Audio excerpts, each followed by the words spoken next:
मैंने अपने बड़े बेटे की शादी अपनी सहेली की बेटी से करवा दी, लेकिन शादी की रात ही उसने उसे तलाक दे दिया। मैंने गुस्से में आकर अपने बड़े बेटे को घर से निकाल दिया और उस लड़की की शादी अपने दूसरे बेटे से कर दी। लेकिन शादी की रात दूसरे बेटे ने भी उसे तलाक दे दिया।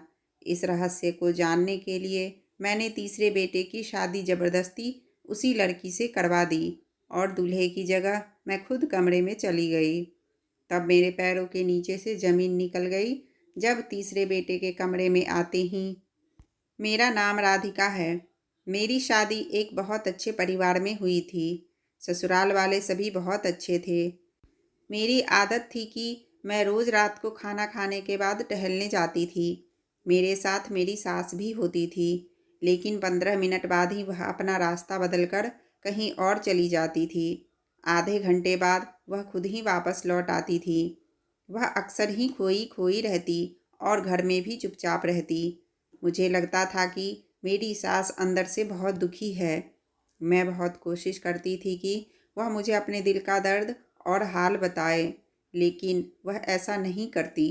मैं एक स्कूल में टीचर थी, लेकिन दोपहर को स्कूल से घर आते समय मैंने अपनी सास को जेल के बाहर देखा। वह सड़क के दूसरी ओर थी, इसलिए जब तक मैं वहां पहुंचती तब तक तो वो जेल के अंदर चली गई। मैंने गेट पर खड़े आदमी से पूछा तो वह कहने लगा कि यह माँ जी अक्सर यहाँ आती रहती हैं। मैं वहीं रुक गई, क्योंकि आज मैं अपनी सास से बात करना और जानना चाहती थी कि आखिर इन सब के पीछे क्या कारण है। 2 घंटे बाद जब मेरी सास जेल से बाहर आई तो मुझे सामने देखकर चौंक गई। मैंने प्यार से कहा, माँ जी आप यहाँ क्यों आती हो? किससे मिलने आती हो? आज मुझे यह सब जानना है। मेरी सास कहने लगी, तुम घर चलो, मैं तुम्हें सब कुछ बताती हूँ। हम घर आए। मेरी सास अपनी कहानी सुनाने लगी। वह कहने लगी, मेरी शादी एक बेहद अमीर परिवार में हुई। मेरे पति मुझसे बहुत प्यार करते थे। अपने परिवार में सबसे बड़ी बहू होने के कारण सभी मेरी बहुत इज्जत करते थे और मेरी हर आज्ञा का पालन भी करते थे। दूसरा कारण यह भी था कि पूरे परिवार में मैं ही अकेली थी जिसके केवल बेटे ही थे। मेरे 5 बेटे थे और कोई बेटी नहीं थी। मुझे बेटी की बहुत ख्वाहिश थी, लेकिन शायद भगवान ने मेरी किस्मत में बेटी नहीं लिखी थी। मैं तो यही चाहती थी कि मेरी पहली औलाद बेटी ही हो, लेकिन यह मनोकामना पूरी नहीं हुई।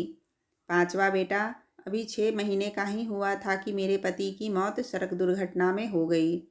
पूरे परिवार की निगाहें मेरे बेटे पर टिकी थी, क्योंकि वह बहुत विनम्र, खुशमिजाज और सुंदर थे।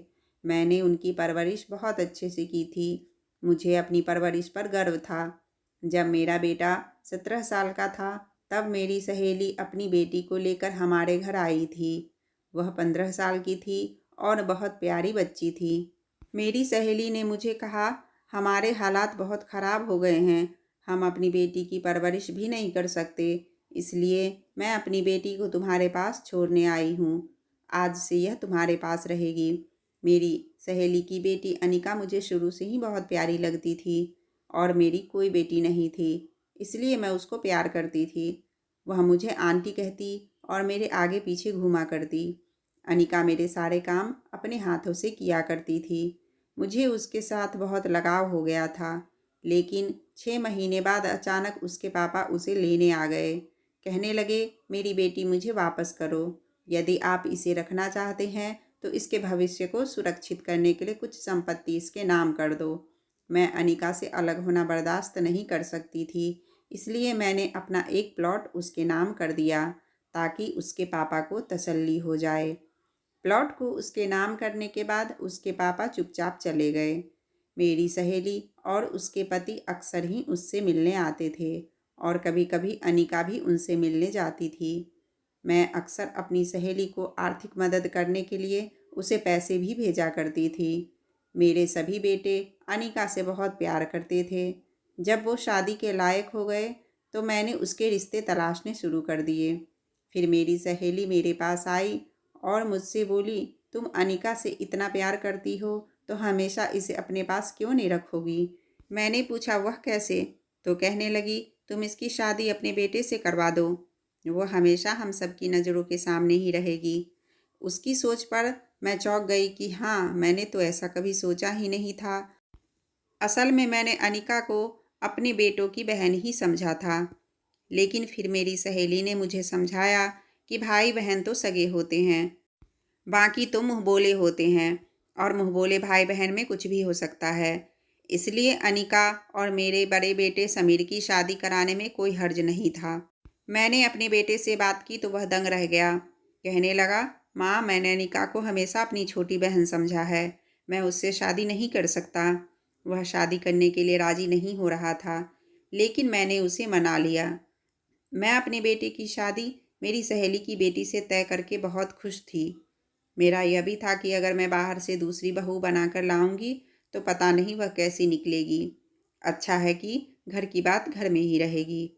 कुछ दिनों के बाद मैंने उन दोनों की शादी करवा दी। शादी की रात उन दोनों को कमरे में छोड़कर मैं अपने कमरे में आ गई थी। तभी मुझे ज़्यादा देर नहीं हुई थी कि बेटे के कमरे से चीखने की आवाज़ें आने लगी।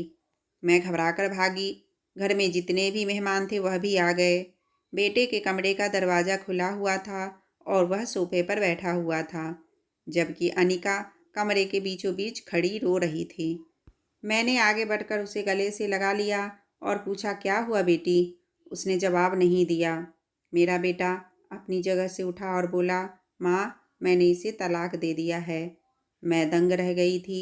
सभी मेहमानों के मुंह आश्चर्य से खुले रह गए थे कि नई नवेली दुल्हन के कमरे में आते ही बीवी को तलाक क्यों दे दिया।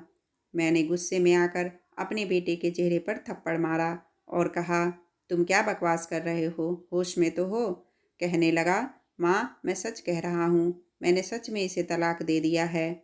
मैंने अपने बेटे को फिर से थप्पड़ मारे और चिल्लाते हुए पूछा, आखिर तुमने ऐसा क्यों किया?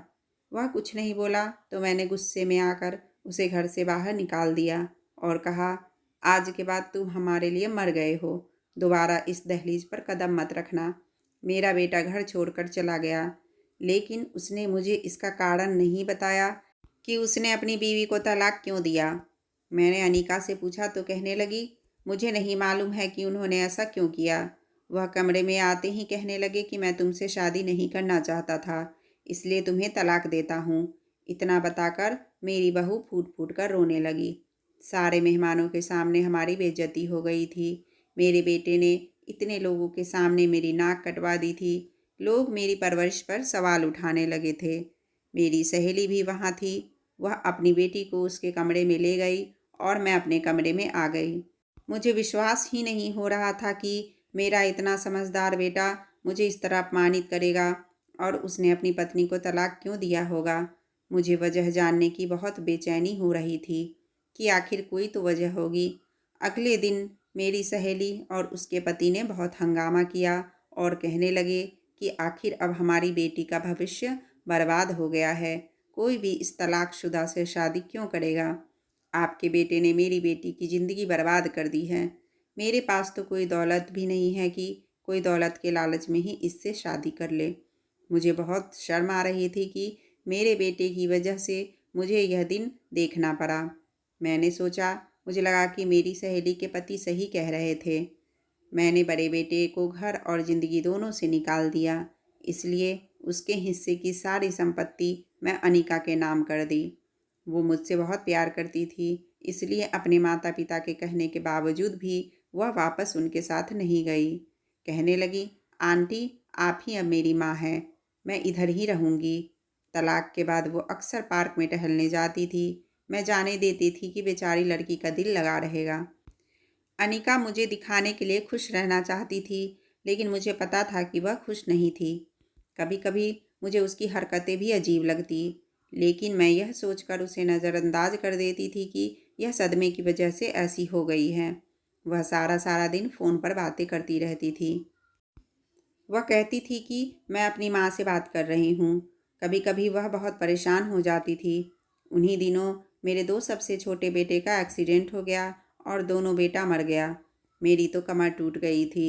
एक बेटा न जाने कहाँ दर दर भटक रहा था और दो बेटे भी मुझे छोड़कर चले गए। अनिका ने मेरा बहुत साथ दिया और मुझे सांत्वना दी। कुछ दिनों बाद मेरी सहेली आई और कहने लगी कि अनिका की अपने दूसरे बेटे के साथ शादी करवा दो, क्योंकि तुम्हें उसकी ज़रूरत है। उसकी बात सुनकर मैं मान गई और दूसरे बेटे को बुलाकर कहा कि तुम अनिका से शादी कर लो। लेकिन वह डर रहा था। कहने लगा कि पता नहीं भैया ने उसे तलाक क्यों दिया है, मैं उससे शादी कैसे कर लूँ। मैंने अपने बेटे को कसम देकर मना लिया कि अगर तुमने शादी नहीं की तो तुम मेरा मरा हुआ मुंह देखोगे। तो यह बात सुनकर वह मान गया और शादी कर ली। उन दोनों की शादी करवाने के बाद मुझे पूरा यकीन था कि अब सब ठीक हो जाएगा, लेकिन दिल के कोने में थोड़ा सा डर भी था। मैं भगवान से यह प्रार्थना करते हुए अपने कमरे में आ गई थी कि सब कुछ ठीक हो जाए। लेकिन कुछ ही समय बीता था कि फिर से वही हुआ, जिस बात का मुझे डर था। बेटे के कमरे से चीखने की आवाज़ आ रही थी। मैं अपने आप को संभालते हुए भाग कर गई तो वही दृश्य था जो मैं इससे पहले भी एक बार देख चुकी थी। मेरे इस बेटे ने भी शादी की पहली रात को ही तलाक दे दिया। जब मैंने कारण पूछा तो उसने कहा कि कोई कारण नहीं है और खुद ही घर छोड़कर निकल गया। यह बात मेरे समझ से परे थी। आखिर ऐसा क्या कारण था कि अनिका का एक बार फिर से तलाक हो गया था। उस बेचारी का तो घूंघट भी नहीं उठाया गया था। एक बार फिर से हमारी बहुत बेइज्जती हो गई। लोग कहने लगे कि इनके घर को किसी की नज़र लग गई है।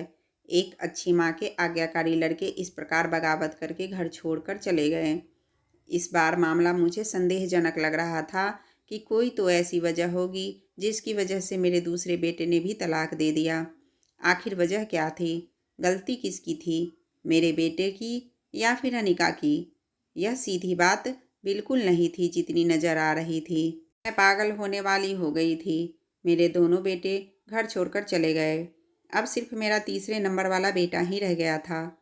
अच्छी बात यह थी कि अनिका ने इस बार भी अपने माता पिता के साथ जाने से इनकार कर दिया था। लेकिन मेरे साथ रहते हुए भी वह मेरे पास नहीं हुआ करती थी।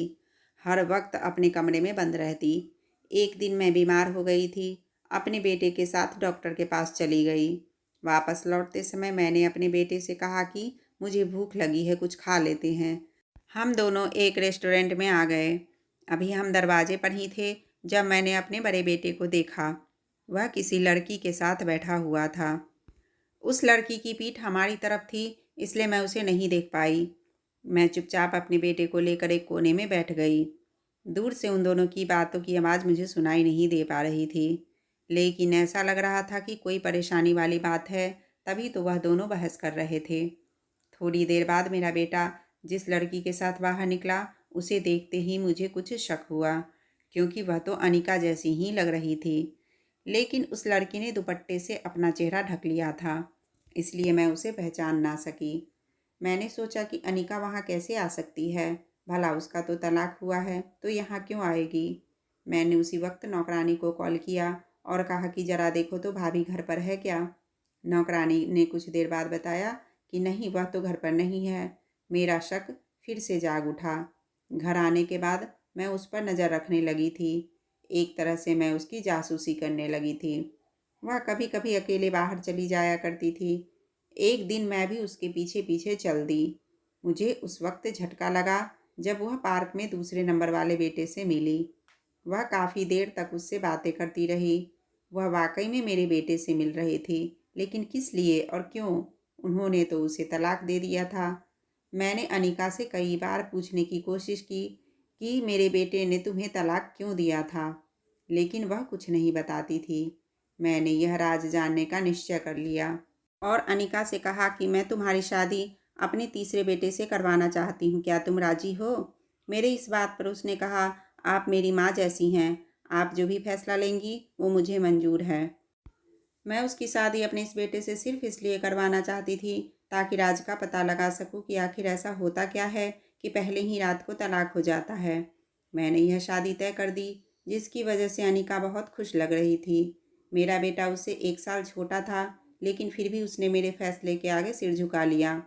शादी वाले रात को मैंने अपने बेटे से कहा कि मेरी तबीयत ठीक नहीं है, मेडिकल जाओ और मेरी दवा लेकर आओ। वह कपड़े बदल कर चला गया। उसके जाने के बाद मैंने उसकी शेरवानी पहनी और चेहरे पर सेहरा डाल दिया और उसकी जगह मैं खुद कमरे में चली गई। मैं कमरे का दरवाज़ा खोलकर अंदर दाखिल हुई। अनिका बेड पर बैठी हुई थी।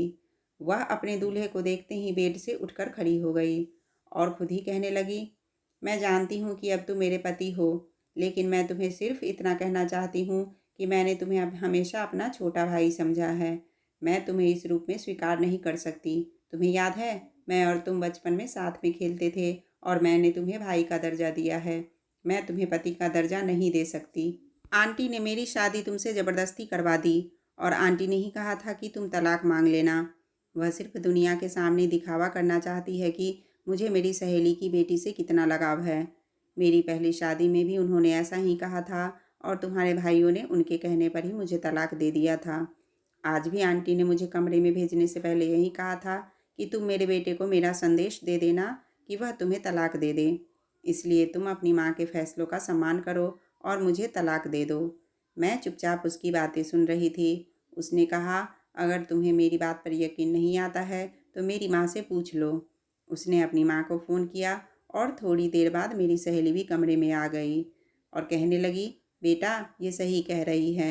इसने तो हमेशा तुम्हें अपना सगा भाई समझा है। इसने तो तुम्हारी माँ को बहुत मना किया था कि शादी ना करे, लेकिन वह नहीं मानी। मेरी बेटी तुम्हें पति के रूप में स्वीकार नहीं कर सकती। यह किसी और को पसंद करती है।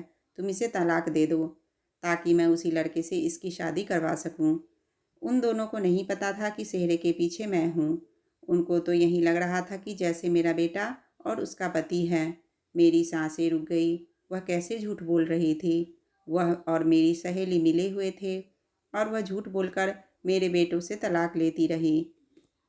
मेरी सहेली की बेटी, जिसको मैंने अपनी बेटी से भी ज़्यादा प्यार किया था, लेकिन मैंने कभी नहीं सोचा था कि वह और मेरी सहेली मिलकर मेरे साथ यह सब करेंगे। मैं इस पर विश्वास नहीं कर सकती थी। यह खुलासा इतना घातक था कि मेरी जान निकल गई। मैंने अपने चेहरे से सेहरा हटाकर दूर फेंक दिया।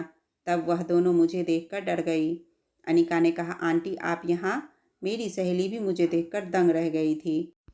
उन्हें उम्मीद नहीं थी कि दूल्हे के रूप में मैं उनके सामने खड़ी हूँ।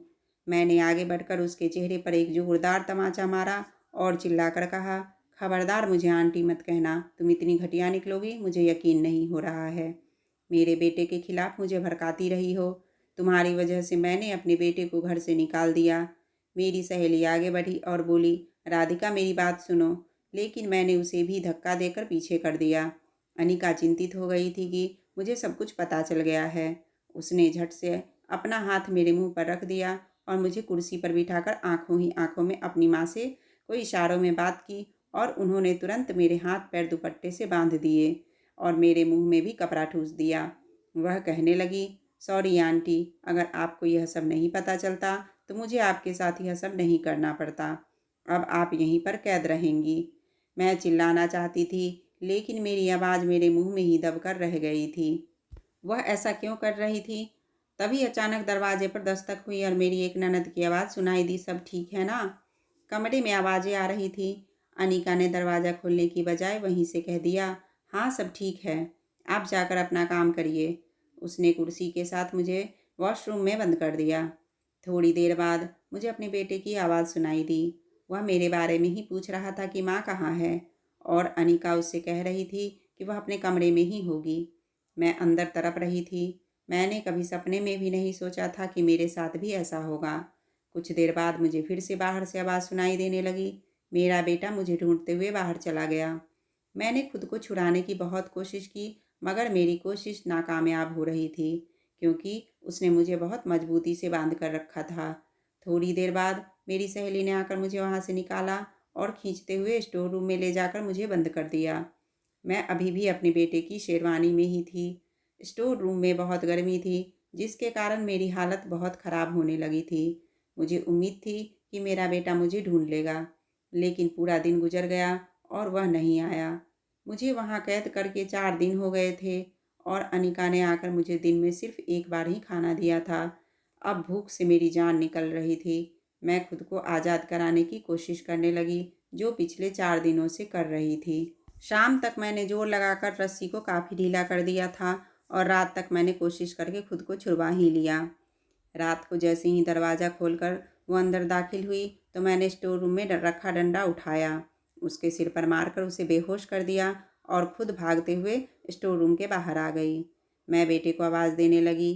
मेरी आवाज़ सुनते ही वह भाग कर आया। मेरी हालत बहुत ख़राब होती जा रही थी।